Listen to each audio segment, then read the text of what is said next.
2024 উদযাপন উপলক্ষে মাননীয় পরিষদ কর্তৃক আয়োজিত আজকের এই বিজয় র্যালি ও মাননীয় কমরেড পুষ্পস্তবক অর্পণের মাধ্যমে আমাদের প্রথম কর্মসূচি আমরা শেষ করেছি। আজকে শিবপুর থানা থেকে প্রত্যন্ত এলাকা সমস্ত এলাকা থেকে মাননীয় অনুসারীরা আমাদের নেতা কর্মী সাধারণ মানুষ সহ আপনারা যেভাবে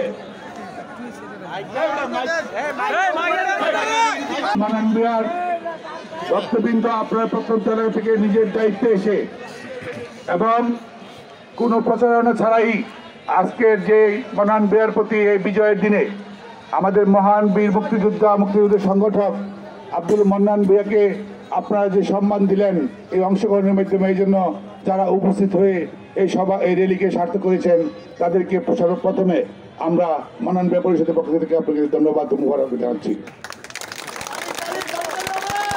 আপনারা জানেন এই মুক্তিযুদ্ধে এই শিবপুরে এই পাকিস্তান বাহিনীর বিরুদ্ধে মাননীয় ভূঁইয়ার নেতৃত্বেই এখানে মুক্তিযুদ্ধ গড়ে উঠেছিল। তারাই এই শিবপুরের পশ্চিমা বাহিনীকে প্রতিরোধ করেছে।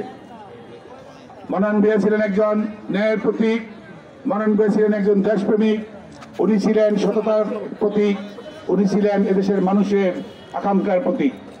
নির্লোভ এবং দুর্নীতিমুক্ত আব্দুল মান্নান ভূঁইয়া বাংলাদেশে আইসি খুঁজলে হয়তো বা খুব কষ্ট করে পাওয়া যাবে, যেহেতু উচ্চ জায়গায় গেলেও মানুষ যে সৎ থাকে, তার দৃষ্টান্ত মান্নান ভূঁইয়া।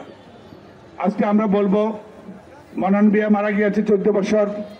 এই শিবপুরের মানুষের প্রাণের ভালোবাসা আছে বিদেয়ী আমরা এই মান্নান ভূঁইয়ার আদর্শকে আমরা লালন করতে পারছি, এবং যতদিন যায় আজকে প্রমাণ করে মান্নান ভূঁইয়া যতদিন যায় শিবপুরের মানুষের বুকে এবং শিবপুরে মান্নান ভূঁইয়া ততই বেশি শক্তিশালী হচ্ছে।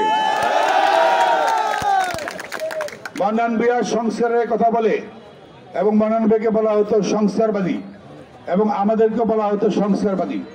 তা আমরা বলতাম যে সংস্কার তো প্রয়োজনীয় জিনিস, রাজনীতি দেশ নিয়ে রাজনীতি, সেখানে তো সংস্কার থাকতেই পারে, কিন্তু যখন সংস্কার তাদের সহ্য হয় নাই সেই সংস্কারের কারণে ওনাকে বহিষ্কার করা হয়েছিল। আজকে দেখি এই মান্নান ভূঁইয়ার সংস্কারের প্রায় হুবহু প্রায় পুরাটি আজকে বাস্তবায়ন হচ্ছে। সকলের মুখেই আজকে সংস্কারের কথা। আজকে আমরা অনুরোধ করব, মান্নান ভূঁইয়া বিএনপির 12 বছরের এক যুগের মহাসচিব ছিলেন, আমরাও বিএনপি করতাম, আমরা বিএনপি থেকে আমরা পদত্যাগ করিনি, আমরা বহিষ্কৃত হই নাই। আমাদের একটি দাবি ছিল আব্দুল মান্নান ভূঁইয়ার বহিষ্কারটা যদি প্রত্যাহার করেন। এটা বিএনপির মাননীয় চেয়ারপারসন দেশনেত্রী বেগম খালেদা জিয়ার প্রতি অনুরোধ করছি, ভারপ্রাপ্ত চেয়ারম্যান তারেক রহমান সাহেবের কাছে অনুরোধ করছি, বিএনপির মহাসচিব সহ বিএনপির কেন্দ্রীয় নেতারা আজকে মরণোত্তর মান্নান ভূঁইয়া মারা গেছে, মরণোত্তর যদি আজকে মান্নান ভূঁইয়ার বহিষ্কার প্রত্যাহার হয় তাহলে এই শিবপুরে বিএনপি শক্তিশালী হবে।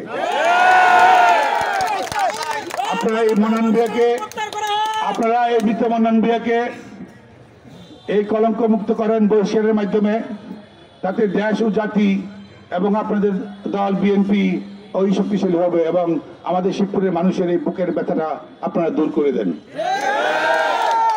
যেহেতু আমরা মান্নান ভূঁইয়ার আদর্শকে লালন করে আজকে 14 বছর যাবৎ মান্নান ভূঁইয়া পরিষদ আমরা গঠন করে কাজ করে আসছি আপনাদের ভালোবাসায়, সেজন্য আমাদের সকল বিএনপি নেতা কর্মী প্রতি যারা আছেন শিবপুরে সুবিধা রাজনীতি করেন তারা কিন্তু সবাই মান্নান ভূঁইয়া কর্মী হিসেবে রাজনীতিতে আত্মপ্রকাশ করেছেন। আজকে আমাদের কিছু চাওয়া পাওয়ার নাই, আজকে মান্নান ভূঁইয়া দুনিয়াতে নাই, উনি মৃত। তাই আবারও বিনীতভাবে অনুরোধ করবো, দয়া করে মান্নান ভূঁইয়া সাহেবের এই মরণোত্তর পরিষ্কার দেশটা যেন অতি দ্রুত প্রত্যাহার হয়, তাহলে আপনাদের এই বিএনপি তারাই রাজনৈতিকভাবে লাভবান হবে। আর যদি না করেন তাহলে শিবপুরের বাসীর মনের কষ্ট কিন্তু দূর হবে না, তা আগামী জাতিতে মানুষ এটা বহন করবে। সুতরাং এই দায় মুক্ত, এই কলঙ্ক মুক্ত আব্দুল মান্নান ভূঁইয়াকে মরণোত্তর বহিষ্কার প্রত্যাহারের মাধ্যমে আমরা আশা করবো ওনার সেই বহিষ্কারটা যেন মরণোত্তর প্রত্যাহার হয়, এটাই শিবপুরবাসীর প্রাণের দাবি।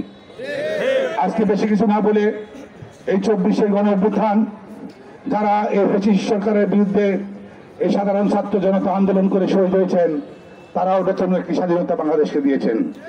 আমরা আগামী দিনে আমাদের সংস্কার মান্নান ভূঁইয়ার প্রস্তাবক ছিল এই সংস্কারের, সুতরাং সংস্কারের মাধ্যমে দেশ এগিয়ে যাচ্ছে।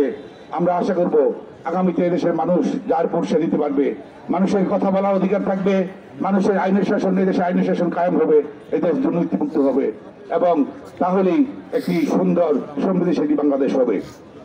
তা আজকে আর বেশি কিছু না বলে, আপনারা দূর দূরান্ত থেকে এসেছেন, আপনাদের আর বিরক্তি না ঘটিয়ে আবারও মাননীয় পরিষদের পক্ষ থেকে আপনাদেরকে এই মিছিল পূর্ব এবং আজকে বক্তব্য শোনার জন্য এখানে যে আপনারা অধীরভাবে অধিধারণ করেছেন এবং কষ্ট করে শিব বাস স্ট্যান্ড থেকে এখানে র্যালি করে এসেছেন, আবারও আপনাদেরকে আমাদের অন্তঃস্থল থেকে আমরা মাননীয় পরিষদের পক্ষ থেকে আপনাদেরকে ধন্যবাদ ও মোবারকবাদ জানিয়ে